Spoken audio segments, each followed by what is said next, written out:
Drunk blokes, oh won't you come and be a drunk bloke?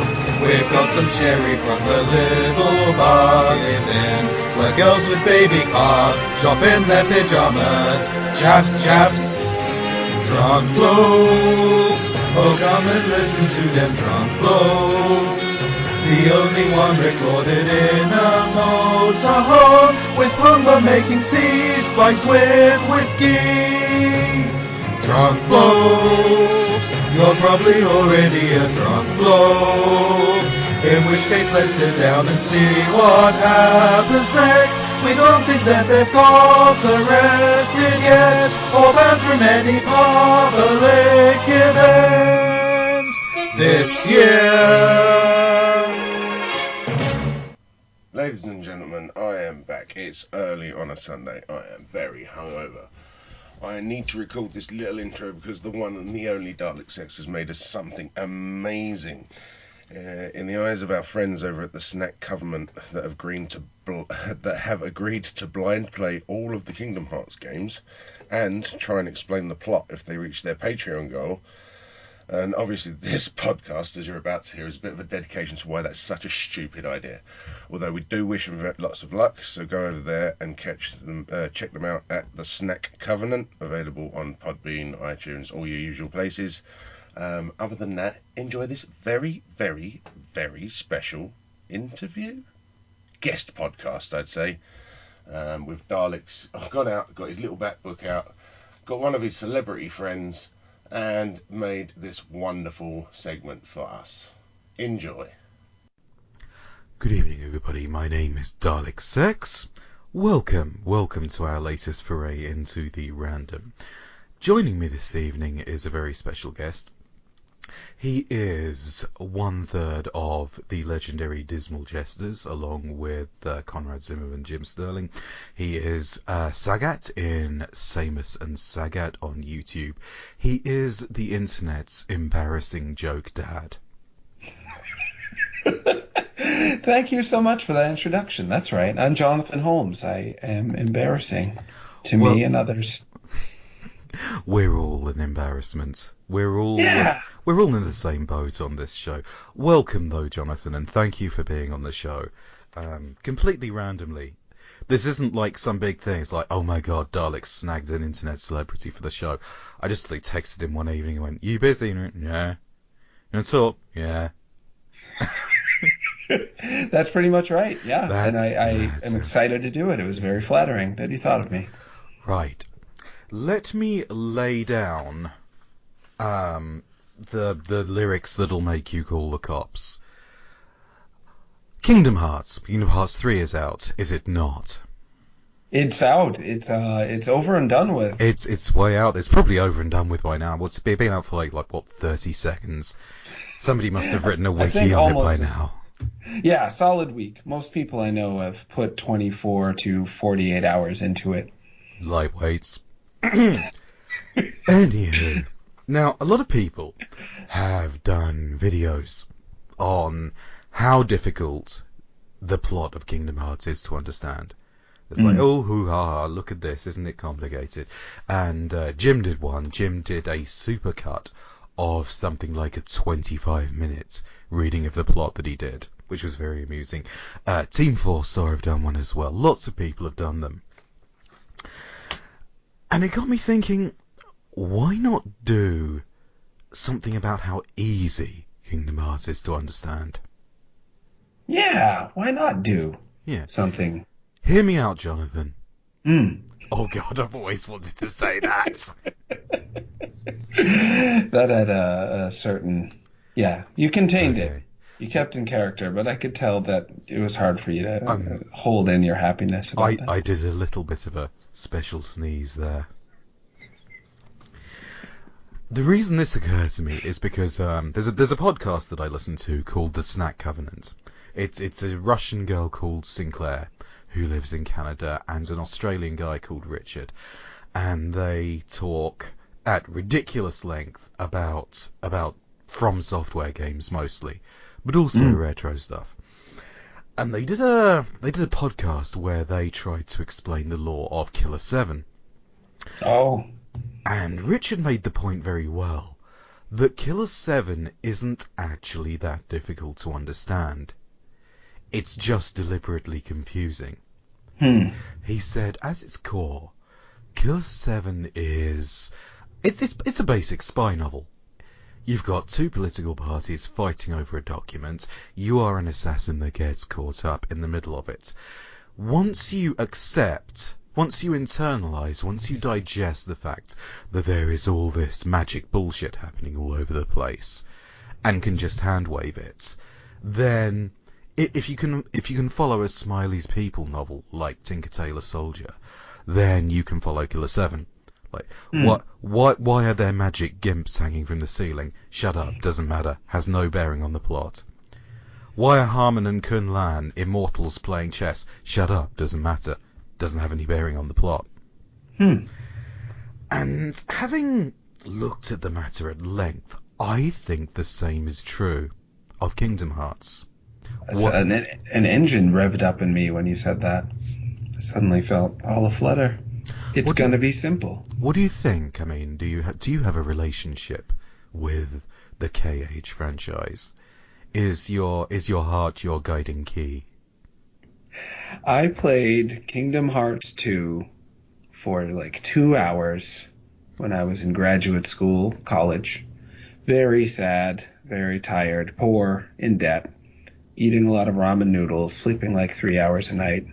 So I was in the perfect place for Kingdom Hearts. To me, Kingdom Hearts preys upon the sad and lonely of our world. It gives you color and life and friendship and Disney and Final Fantasy, and it's just drowning you in candy is what it's trying to do. And that's what I needed. I needed to drown in endorphins and candy, and I still couldn't muster the strength to go on. I was a blue-haired guy named Roxas, I think. Roxas, yes. And I was just in a town, and I was like, where is this going? Why am I doing any of this? And then I would fight some Heartless, and they'd be like, great job. Okay, time to stop playing some more. And I think I went to bed, and then there was a town again, and there's like, ready for another day? I was like, why am I what? Yeah, no. yeah, he's cried. He's trapped in a computer simulation because of... What? Yeah, he's trapped in a computer simulation because of events that didn't happen until a game that was released, I think, 4 years after Kingdom Hearts 2. That is not simple. I hear that could be window dressing to a simple plot. I hear what you're saying, Jonathan, but I have boiled this down into 4.5 rules. Really? That I think can boil off 95% of any Kingdom Hearts game, leaving just 5% of awful concentrated soup. Or stock, depending on what you're making. I'm more of a stock person myself. I like a nice beef pho. I think people like beef out there. I think people are going to relate. This is relatable content. And more than anything, people are on the edge of their seat. How is he going to boil down all of the chuff, the schluff that's on the surface? Because there's a lot of prancing and no and worry and sudden serious face and Goofy saying like, who's this guy? Is that how Goofy talks? Oh gosh! Good. I knew you'd get it. And I was chatting with David Jaffe, not everyone's favorite. He's a love it or hate it fella, but he's always been pleasant with me, the former God of War head honcho. And he was so distraught over Kingdom Hearts because he's like, what are all these anime characters doing in there? And it was literally like going to McDonald's and being like, what's all this junk food? Yeah. Where's the salad, like David Jaffe? It's ironic that you used the candy bar metaphor earlier, because it's not ironic at all. It's just a coincidence. I saw somebody on the internet this week. I can't remember who. So if it was you and you are listening, because I have such an enormous following, Z-list internet celebrity. But somebody was saying that people complaining about Kingdom Hearts is like, have this entire room full of candy. Well, it's not very good candy. That's basically it, isn't it? It seems like if you like that kind of candy, it's some of the best there is. I mean, the graphics are good. There's tons of different characters to meet. It moves along at a brisk pace. The combat is pretty good, but not too complicated. It seems like, I'm glad you brought up Killer 7, because I think Kingdom Hearts is like if David Lynch, who a lot of people think is the Suda51 of movies, did end up directing like a Star Wars movie. Like, that almost happened. Like, a very weird person somehow got the power to make a Disney Final Fantasy crossover, and it worked. It's great. I'm so happy for them, but I can't get into it. It's just impenetrable to me for now. Maybe you're going to change all that, though. Maybe you're about to change my life. If David Lynch directed a Star Wars movie, would it not be Event Horizon? Great point. The mythical director's cut that we'll never see because it only exists on VHS. Oh, and it's cursed for sure. God, it's cursed. I mean, have you seen Event Horizon? Not in a while, but you were telling me about the Devil's Reign earlier, and it sounds... That little bit in the middle where you see all these subliminal scenes of blood orgies and torture and breasts being sliced off and like that. They filmed that whole thing. And the studio took one look at it and went, nope, nope, nope, nope, nope, nope, nope, nope, nope, nope, nope, nope, nope, nope, nope, nope. And that footage still exists somewhere, but they haven't yet located it in any format that would be, it wouldn't make a quality item. You wouldn't be able to make a Blu-ray out of it. Sure. So and he went on to make the Resident Evil movies? That guy? Is that right? Same guy? What? I think so. Paul Anderson. Yeah, but not the Paul Anderson, not the classy one. I don't know if he directed Event Horizon. We'll find out later. Sorry to derail. Hey, stick around to the end of the podcast and I'll Google it. Don't forget to like that subscribe button and smash that ring thing. Smash the one ring. I don't know what I'm doing. Smash the one ring. That is the most hardcore new slang of 2019. You just did it. My memes are on fleek. Oh god, I just did a little bit of sick out of the side of my neck. Let's never say that again. So Kingdom Hearts. Boil it down for me. Nothing but the dankest mims in here, boss. Yeah, you're doing it. No, that was a quote from Wooly. Anyway. Right, rule 1. All of the Disney stuff, all of it, can be ignored. What? Yeah. I mean, think about this, right? All of the Disney levels, which makes up about 80 to 90% of every Kingdom Hearts game, they're all self-contained. Because they have to be, don't they? They can't fuck with the Disney IP. True. It's sort of like giving your kid a Lego set and you want them to rearrange the bricks, but you don't want them to go like sawing the bricks in half with a craft knife they found in the kitchen. You call those box cutters in the US. Because that's just dangerous. And it's breaking the toy. I mean, it may not build right after that. Absolutely. You can play... That's Disney's attitude to Squaresoft. You can play with our toys, but don't break them. The only character from the Disney canon that has any agency in the Kingdom Hearts plot is Mickey Mouse. And there is absolutely no significance pinned on the fact that he is Mickey Mouse. He's a king, right? He's got a Keyblade. He's the king of the Magic Kingdom. But, he could be anyone. He could be just like J random character that they made up. And when they go into the prequels, it's absolutely surreal. Because It's like, this is the founding of the Keyblade Masters, and you have this guy, and you have this girl, and his power is this, and his power is this, and you have Mickey Mouse. Really? I didn't know there was prequels, and I didn't know he was that important to the story. I thought he was actually the least important, because he just says, like, haha, get going, and then you don't see him again. Sounds like he's really... I'm just gonna fuck up for the rest of this game. You guys have fun. Haha! Yeah, he doesn't come with you, right? It's Goofy and Donald who hangs out. So, like, he's like 0.1% of the plot, and he's the only Disney that is in the plot. Wow. Shows what I know. Okay, so, that's boiled off like 80 to 90% of every game. How much easier is that? So much easier to ignore most of the game. I know. Makes it much less difficult. You want to go hang with Ariel for the whole thing, that's absolutely fine. Is she in those games? Yeah, she is. But she's not. Wow. She's not one of the 7 princesses. I didn't know there were 7 princesses. There are 7 princesses that are important. Are they Disney? There is a thing. I won't spoil this because revealing actual aspects of the plot is kind of cheating when you're trying to boil it all down. But I will say that there's this thing they're trying to assemble that has 20 pieces.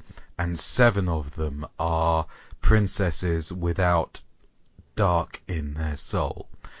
And, you know, Ariel can't be one of them, because she wanted the D so bad, she went and made a deal with the devil so that she would grow a vagina. What? In Kingdom Hearts? No, in The Little Mermaid. Oh, right. That part I knew. I mean, they don't specifically get into the vagina talk that I recall. But she does want legs and presumably the stuff that comes with them. And she wants to wait. I've got something here. Yes. So she wanted the legs and presumably the thing that goes between them. Presumably. So they were doing aperture science. That felt good. That's not good. We don't do good here. They don't send good podcasters down here. I think you're doing very well. This is such a soothing, interesting, but not so much that it's keeping you from just nodding off and having a sweet dream. The creator of Pool Panic, a video game. Oh my god, I've been playing so much of that this week. Oh, it's really? £3. It's £3 It's on sale right now. eShop. Yeah. The eShop's weird and wacky sale, yeah. I was like on the fence about it, but I bought it because it was on sale. I would have paid full price for it, knowing what I know now. It's so good. Oh, I'm so glad you feel that way. Angus Dick is the artist and co-creator of that. And he told me that he used to listen to my podcast to go to sleep. And he thinks that's part of why he turned out this way. Because it's just kind of been marinating in his subconscious, this kind of junk. And it came out in Pool Panic. So that was a fine compliment. And my point is, this is a good podcast you're doing. People are going to like it just the right amount. Thank you. And to shoot a compliment back at you, I find your voice very relaxing as well, which is why I was so upset that you were brutally murdered in Fist Shark. That was a lot of fun. I bet it was. Yeah. It was a long recording session. They were like, can you just... The murder screams, can you make them just a little bit more tinny? Because you might be a robot, but you might not be. I still don't know, actually, if that... TheMurderScreams.tumblr.com. That could be the new... Jim is telling me he might want to do a new podcast, and I don't know what it's going to be called. Maybe TheMurderStreams.tumblr.com will be the name of it. That would be fun. Yeah. You know what else was fun? What's that? When Jim had an Ask.com account, and you could just talk to him before the arseholes ruined it. Who knows? Maybe he'll bring it back. His life is changing, Jim Stern. I sent him some Haribo sour gold bears, and he was very happy. Oh, yeah. I could see why. Those are intense. Oh, they're lovely. They're simply delectable, my darling. It's fun I'm to hear you drunk. morph into that. You suddenly became a posh princess, like the kind you were describing. I think Just I, having a I think I wonderful time. spontaneously created the fan character, my original character, that I would try to use to court his French aristocrat character, the Duke de Hardcore. Sure.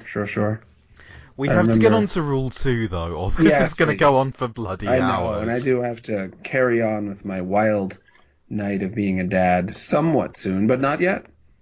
Right, rule 2. Mm. There is a Greek character called Key, and it's Okay.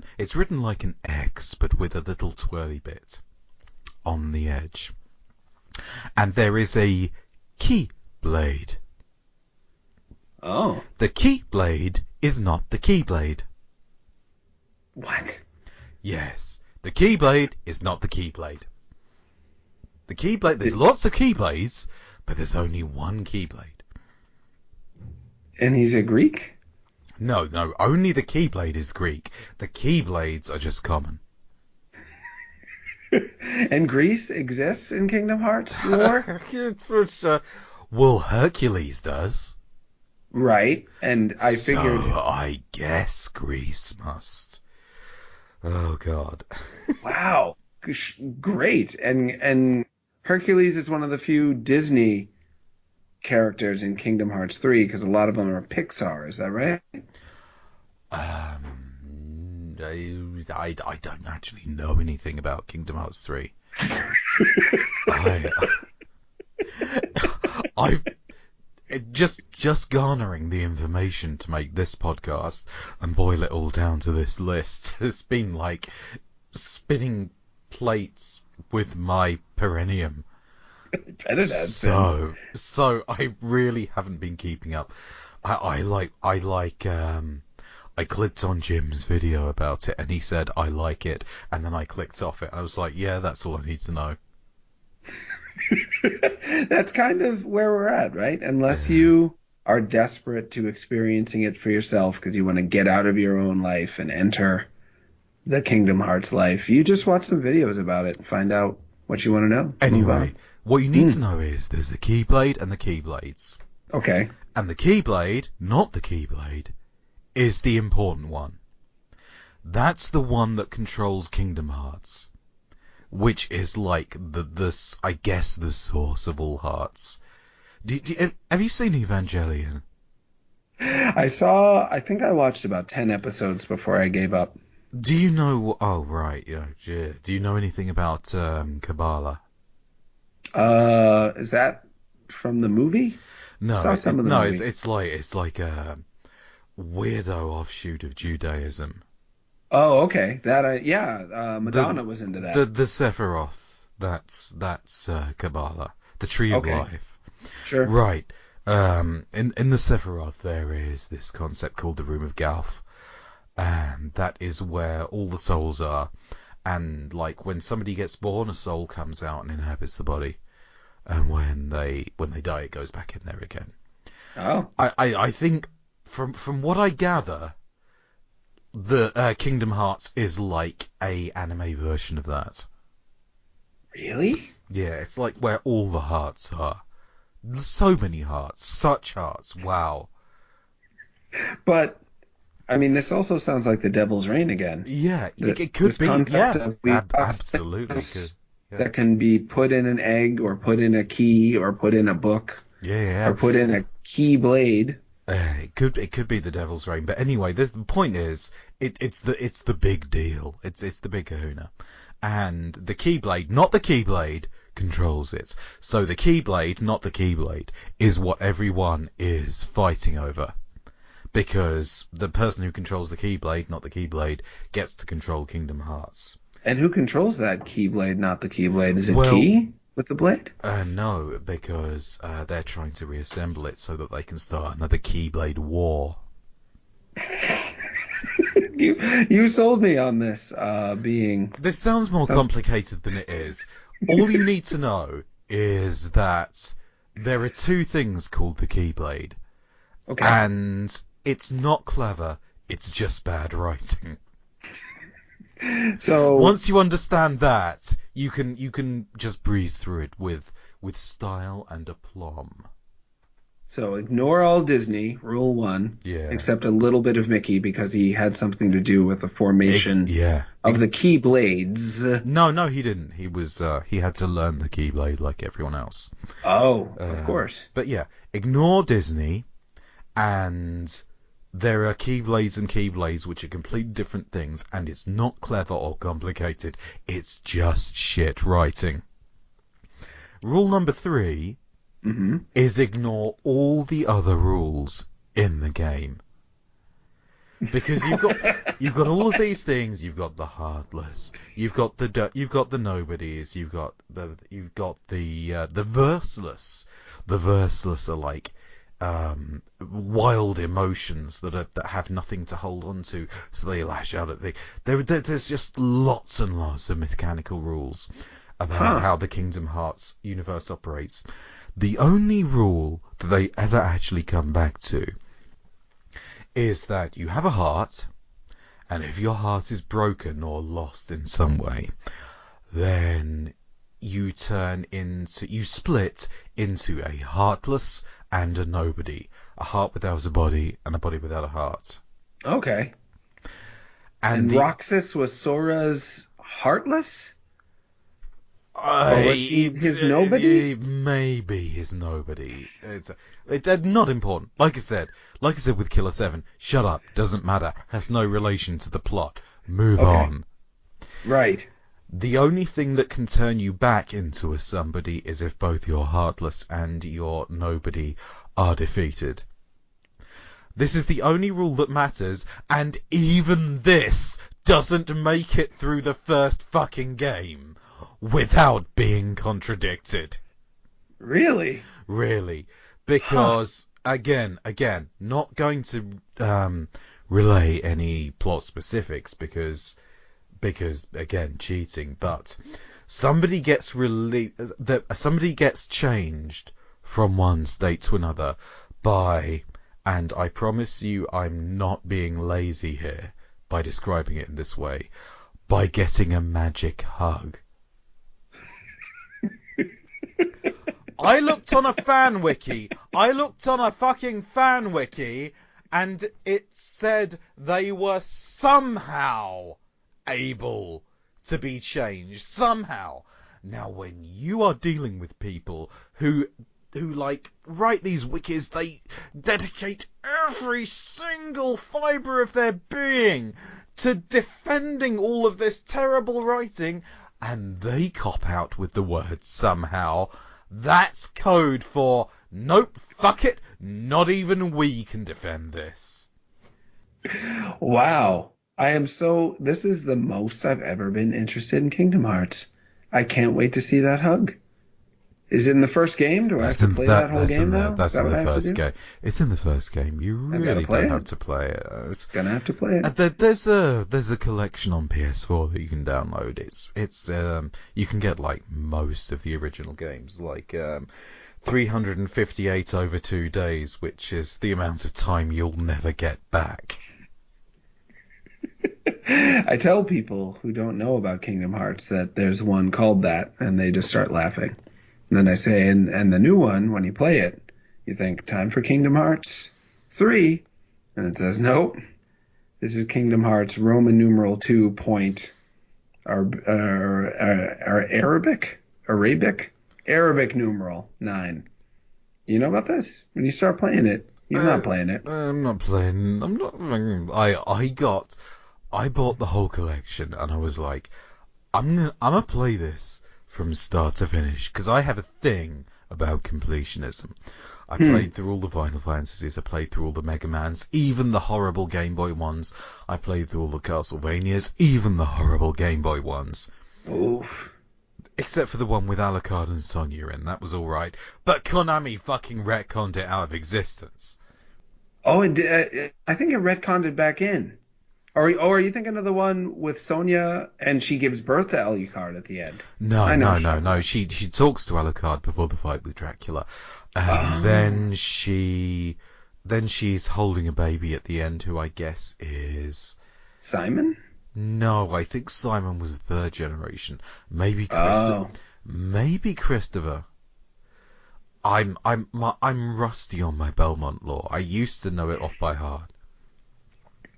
I just started a new comic strip called The Sweet Life of Drac and Grody, because there was a show on Nickelodeon called The Sweet Life of Zack and Cody about two brothers that live in a hotel. Yes. So I decided to do one that's just a real forced reference to a 90s sitcom that nobody watched, about Dracula and Simon Belmont hanging out. And by the time I get to the Christmas episode, I'm going to have a bunch of Belmonts in, because it's like a family gathering. So I'm going to have to bone up on all my Belmont lore by the time Christmas rolls around.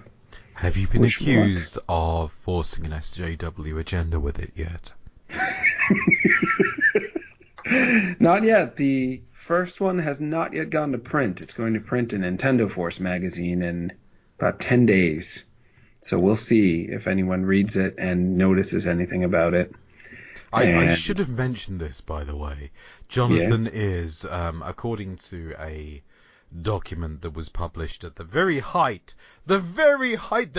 frothingest height of Gamergate, he is on the list of SJWs that must be avoided at all costs. Yeah, it's a huge cost. All costs, even the life of your newborn.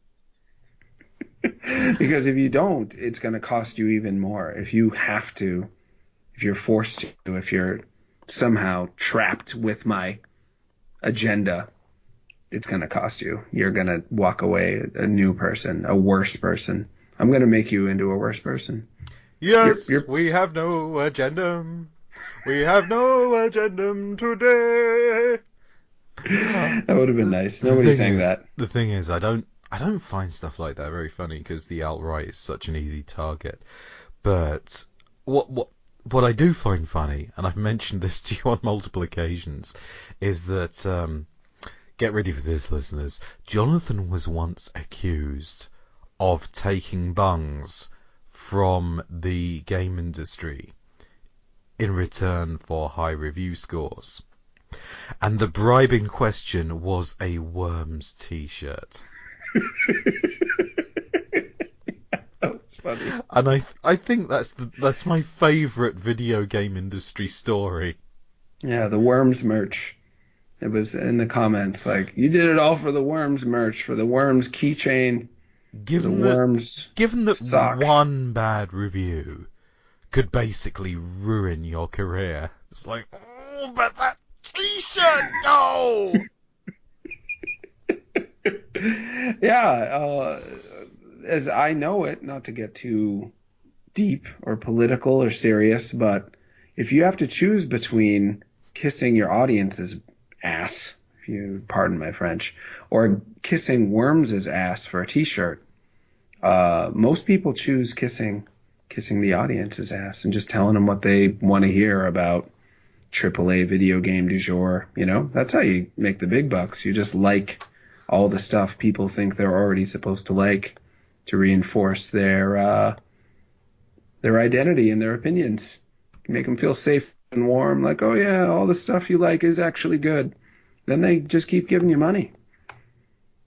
That's the real collusion. Darn it. But collusion isn't a crime. And even if it was, then we didn't do it. And even if we did do it, then it wasn't a crime. Yeah, oh, I need God. Rudy Giuliani. This is gonna kill my channel. Apparently every time you mention politics, your viewership halves. Really? That's so interesting. Yeah. I guess we'd better get it out of the way quickly, you know. I mean, like, we've got like about, what, a couple of thousand viewers. So, you know, better that than when we're all high-rolling YouTube celebrities like PewDiePie, and all of a sudden it will be a lot of money, you know. Sure. So you're doing us a favour. That's right. We pulled the Band-Aid off now, and you're only going to lose a few thousand people. Band-Aid off. Now you're making it sound fun. You're making it sound like losing viewers is actually what's hot right now. I'm the voice of sex, Jonathan. I can make anything sound hot. This is true. Dalek Sex. Right. Last rule. And we can get the fuck out of here and go to bed. Sure. Anyone can be anyone. You didn't do it. I hate to say this to you because I love you. I care about you. Talk to you on Twitter.com a whole lot. That's what friendship is these days. Yeah, sometimes daily. It's all over the Twitters. Sometimes even on the Facebooks. Yeah, I'm joking. I wouldn't subject you to the Facebooks. I avoid Facebook. I think of it as the Necronomicon, which is another book with a face. I'm like, something demonic's going to come out of this. Oh, like an Ash versus the Evil Dead.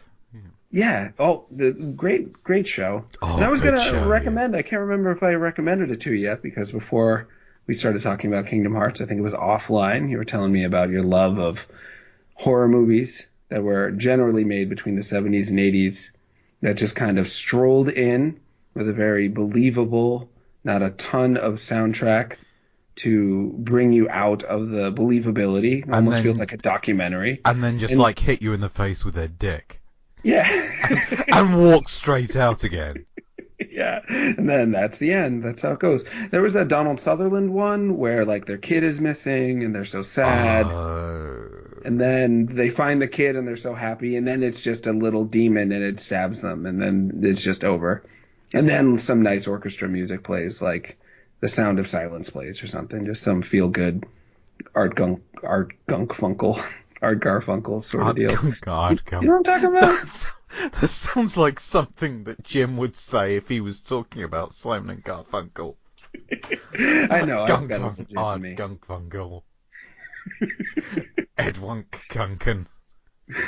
And what's that one? There's one where there's just two cannibals living in the subway system in London, and they just occasionally grab someone and eat them. And that's the whole movie. And then they just find the cannibals and are like, gross. The end. You know that one? I don't know that one. That's a good one. I want to give you more of them. I just want to keep going on about this. But I want to keep going on. But you have a family. I do. And I have... Diablo 3. I've got a PSVR. Pretty cool. And really? And Tetris.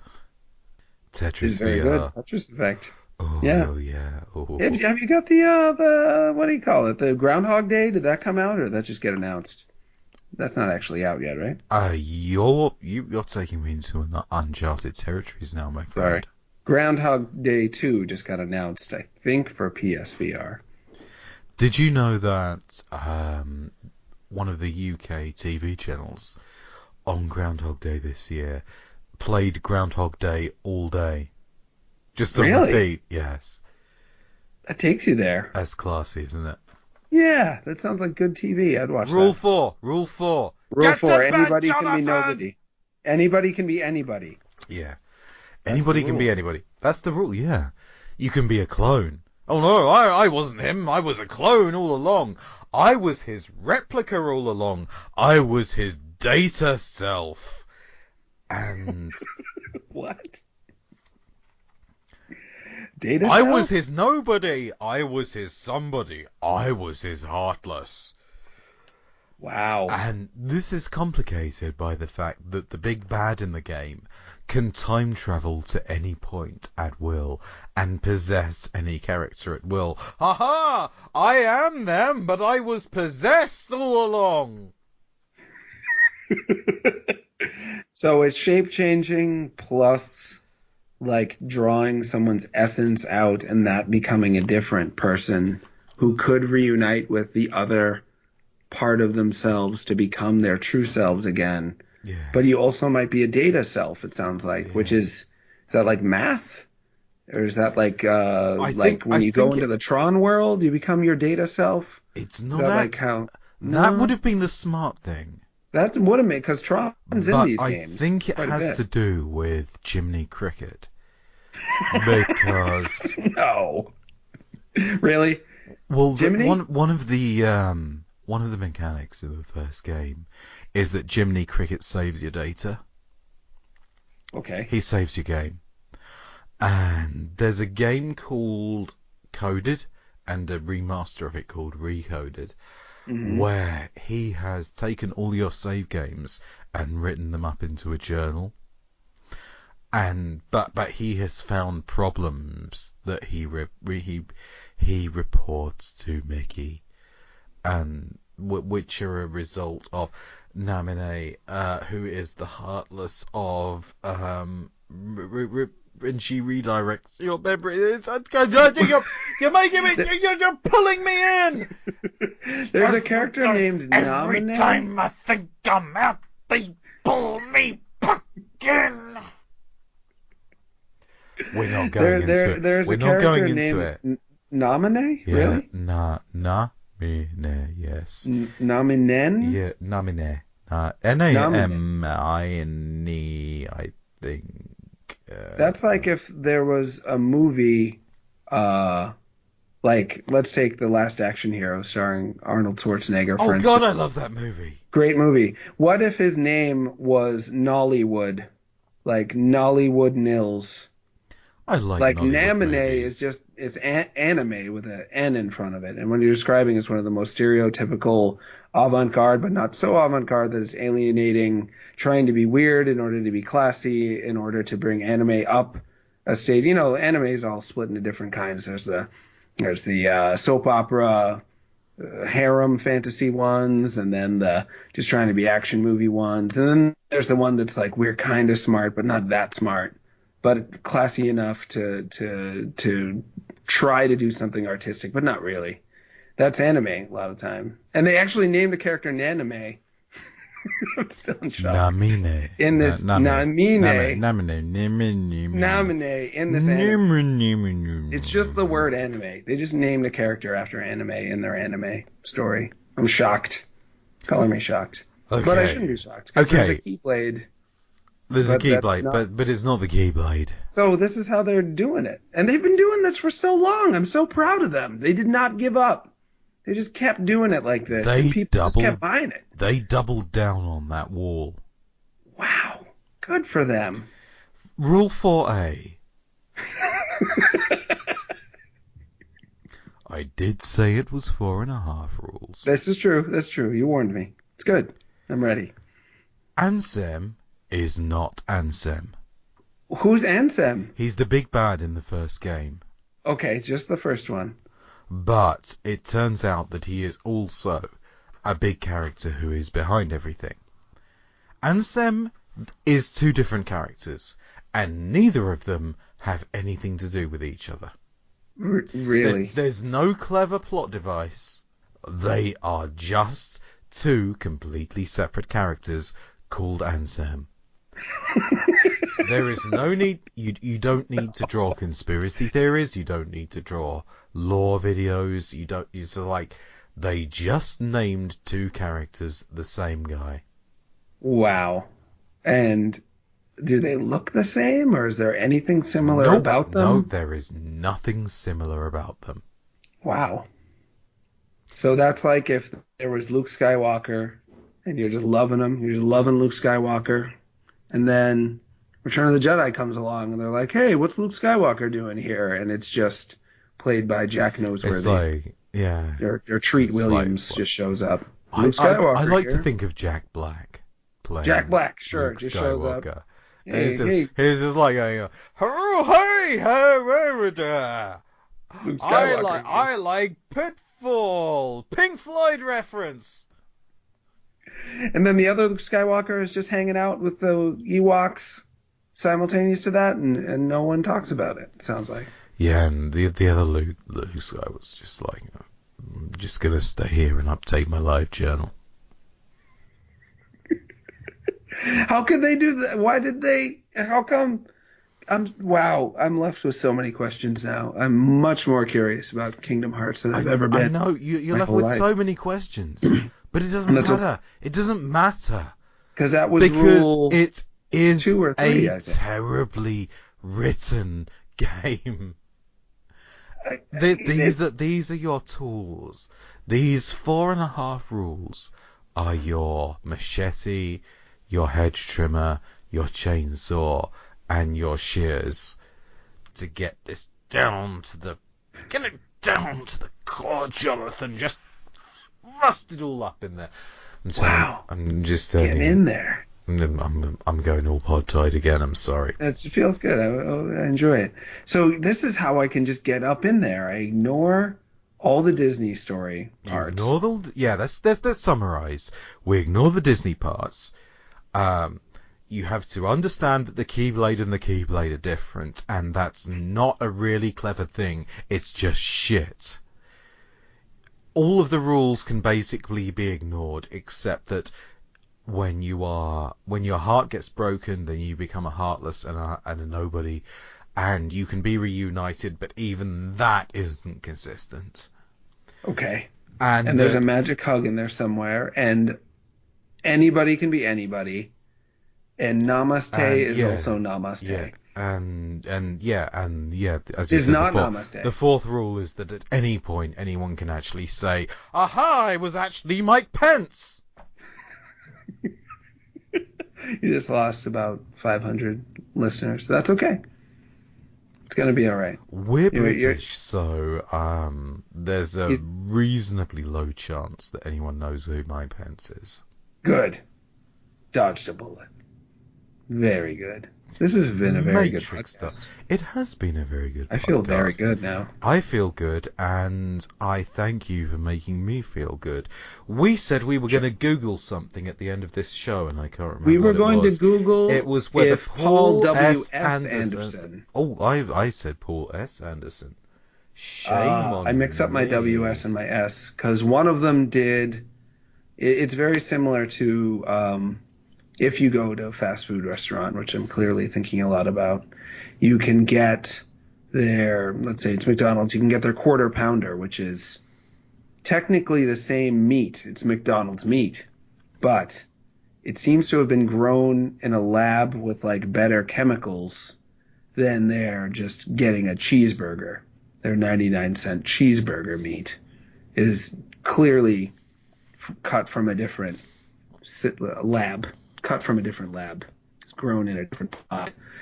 Even though they're technically called meat. So there's two Paul Andersons. One makes, let's see, Magnolia, Boogie Nights, Punch Drunk Love, all these classy Oscar award winning, something about blood, drinking blood, I think. Or he did make Event Horizon.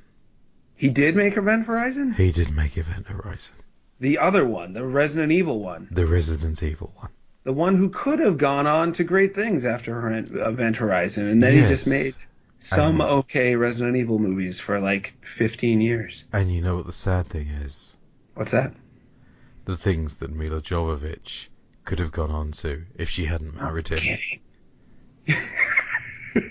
I am right there with you. I mean, they had fun, and I do have fun watching those movies, knowing like a married couple got together on that. I love Paul Henderson's movies. Yeah, they're charming. They mean well. They mean well. Yeah. Bless. that's what we say. Just like pat them on the wrist. Oh, bless. Now he's making the Monster Hunter movie with Mila Jovovich running around with a machine gun. I don't think I want to get into that because I have put literally thousands of hours into Monster Hunter. I bet. And it's just I've kind of moved on from it, but kind of. It's in there still. It's like it's in there. It's like rioting around. I know, and if they do it wrong, and every I say I'm over Monster Hunter, but every time a new game comes out, I'm like just like in there like a rat up a drain pipe. I tell people all the time that Monster Hunter is way more influential and important than it gets credit for, especially here in the West, in the United States and Europe. I don't think Skyward Sword would have turned out the way it did if it weren't for Monster Hunter. I think they were borrowing a lot from that. I think Dark Souls definitely wouldn't have turned out the way it did if it weren't for Monster Hunter. I think they took a lot of the plotting, methodical, strategic, almost turn-based, but real-time turn-based. There are fights in Dark Souls that are very clear references Yeah. to Monster Hunter. The dragon fight in the DLC for Dark Souls 2 is basically Teostra. What was he called in the Japanese version? Teo Tescatore, that was it. Sure. And yet people don't say, oh, this new game is a Monster Hunter-like, or, well, at least the people I talk to don't say that. Maybe good people somewhere that I don't talk to do that, but... Well, we're good people. We are good people, so we are we good will people. say it here. We And established that. then we will go to bed. Yes. Or That sounds good. You'll go to bed, but I'm in a different time zone, so... I'm going to make good on my commitment to watch an episode of Russian Doll with my spouse, and then I'm going to bed. Should be good. What's Russian Doll? That is Groundhog Day for sexy feminists who also are computer programmers. Well, as part of the cultural Marxist hive mind, I have to say that sounds right up my street. We've only watched one episode. It's not as good as I'd like, but it's certainly not bad. I'll try episode 2. Hope you like it. May I Yeah? make you a recommendation? Please. A Place Further Than the Universe. Okay. It is the only anime in the last 5 to 10 years that I've actually watched the end. Huh. I thought it was gonna go on a wild tangent telling me to go somewhere. No, No place for it. Because you've told me so many wild things tonight.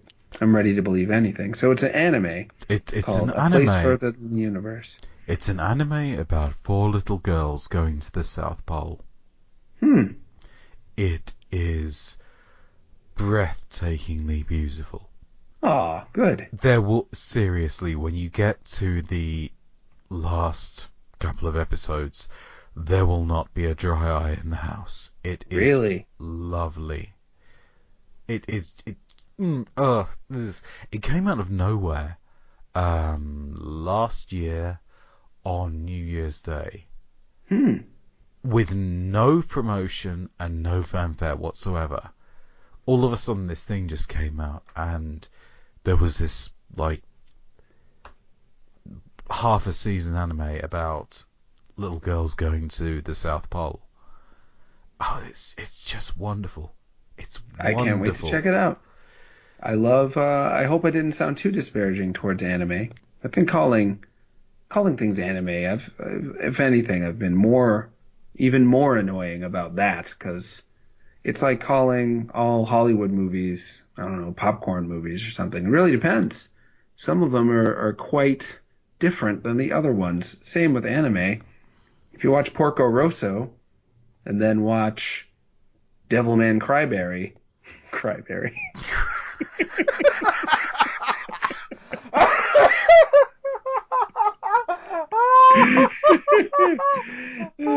Cryberries. So yeah, you get my point. You made me break character. So Ernest, I am so smart. Get ready for this anime opinion that you've never heard before about Cryberries. Then it all fell apart.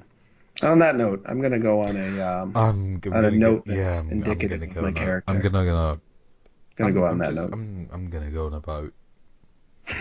Take a long hard look at the motherfucking boat. Yeah, you should. You're gonna come out. I'm Dalek Sex, and I'm at the Voice of Sex on Twitter. Jonathan, do you want any of your shit promoted? Oh sure. Nintendo Force magazine. Oh yeah, Nintendo Force is some good shit. It's good. It's got some charms to it. The thing people really like about it is the poster. Every issue comes with a big double-sided poster. And this issue coming out in February. And how can people get it and exchange their money for it? You get it for cheaper on Patreon. So if you look up Nintendo Force and Patreon in your Google search, you will get straight to the page. And that's where you have to commit before the issue comes out. But if you commit to it before it comes out, you get it for like $4.99, I think. Most places, $5.99 for physical print. It's like 90 pages plus poster. And it's pretty fun. Then if you want to buy it later, prices go up a whole lot because then they have to print by demand after the subscription period is over. Does that make sense?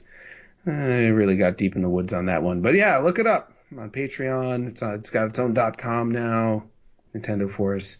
And I'm writing here on there on Destructoid.com too. The website's free. So take your pick. Gonna have some fun. We gonna have some fun, boy.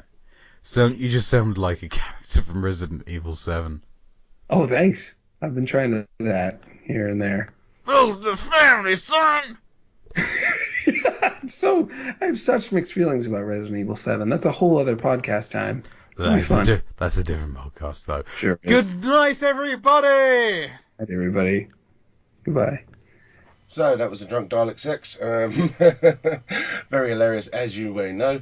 Remember, go follow him at The Voice of Sex. Go follow us at Dem Drunk Blokes everywhere. And we shall see you shortly. Goodbye.